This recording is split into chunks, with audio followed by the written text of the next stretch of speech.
What is the difference between a licensed realtor and a licensed property tax consultant?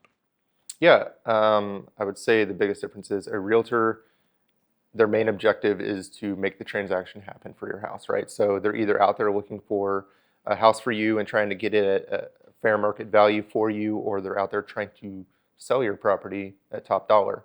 And all the things that come along with the transaction, right? All the documentation, title searches and whatnot. They're trying to, their full focus is to try and make that transaction take place and be finalized.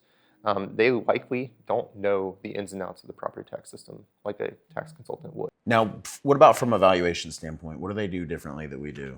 Yeah, I mean, the tools that a realtor has at their disposal to do this are, like Chase talked about, are specifically targeted at helping you find a property to buy and figure out what to offer for it.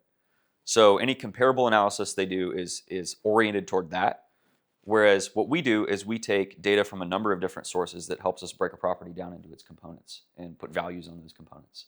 And we do it specifically the way that the appraisal district does when they're appraising value on your property, so that we can take any properties in your area and make an argument based on those for value.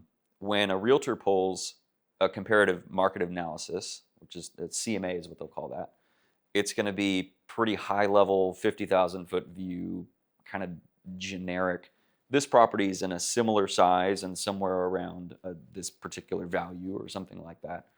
And they'll pull some of those together. It doesn't give any sort of granular value adjustment at all, because it's made for helping you figure out what to offer on a property and not how to value a property, if that makes sense. So what we do is we're able to look at each individual home and say, okay, well, this one is actually a different building class entirely. It's a different style. It's built 15 years later.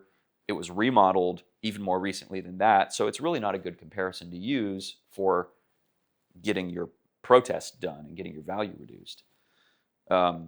We can break it down even as granularly as, well, this property has a different roof type, which has a bearing on the value, And so when we put together an analysis on a property, whether it's sales or whether it's equitable analysis, we can really break a property down into its components and draw conclusions from that.